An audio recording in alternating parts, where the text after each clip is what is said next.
long ago, there lived a little princess with raven black hair and skin so white and fair that everybody in the kingdom called her Snow White.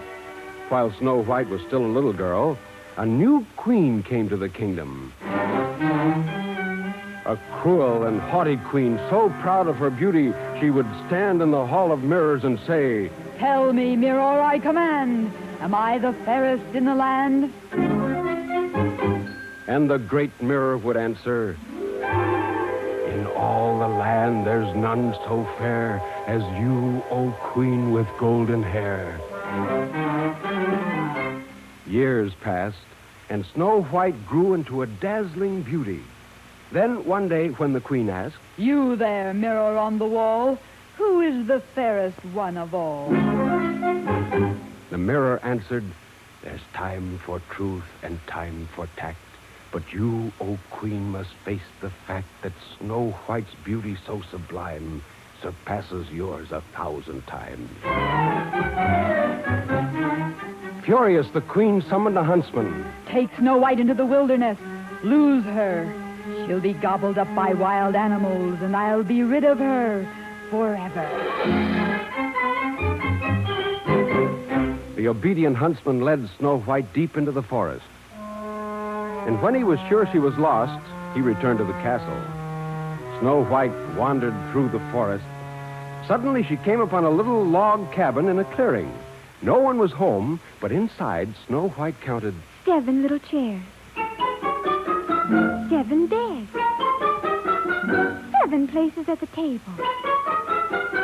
Oh, but this place needs cleaning.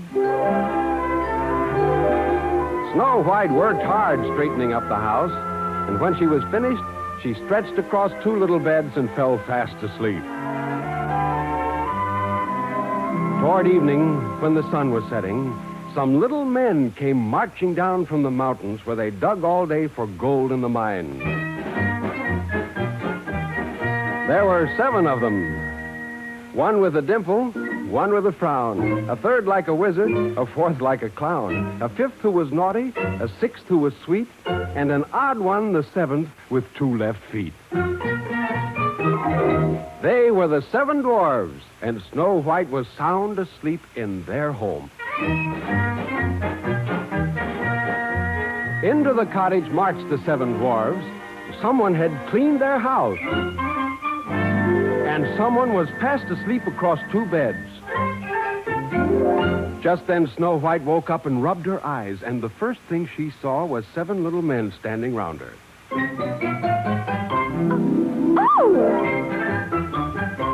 Quickly, Snow White told her story. So you see, that is why I must hide from the wicked queen.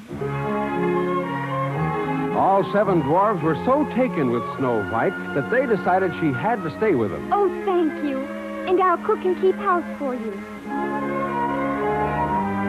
Meanwhile, back at the palace, the proud queen, thinking she was rid of Snow White, paraded before the mirror. "Now then, mirror on the wall, am I not the fairest of them all?"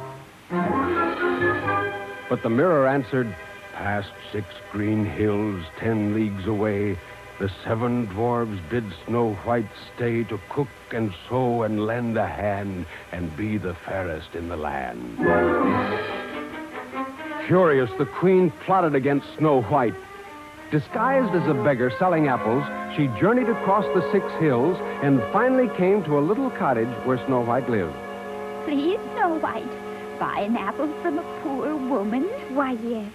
Pick out one for me. My dear, take this big red one, especially for you. The queen had dipped that apple in a secret potion which made a person fall asleep and sleep forever and ever until a prince came and kissed the spell away. Snow White bit into the apple, swooned under the potion spell, and fell fast asleep. Chuckling, the queen hurried back to the palace. In the forest, the 7 dwarves watched over the stricken Snow White day and night. One day, a handsome young prince rode into the valley.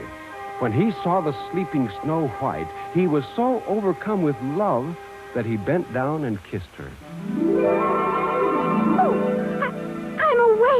for the kiss broke the spell. Soon thereafter, Snow White married the prince and lived in his castle, but she often returned to visit the 7 dwarves. The one with a dimple, the one with a frown, the third like a wizard, the fourth like a clown, the fifth who was naughty, the sixth who was sweet, and most of all the 7th with 2 left feet.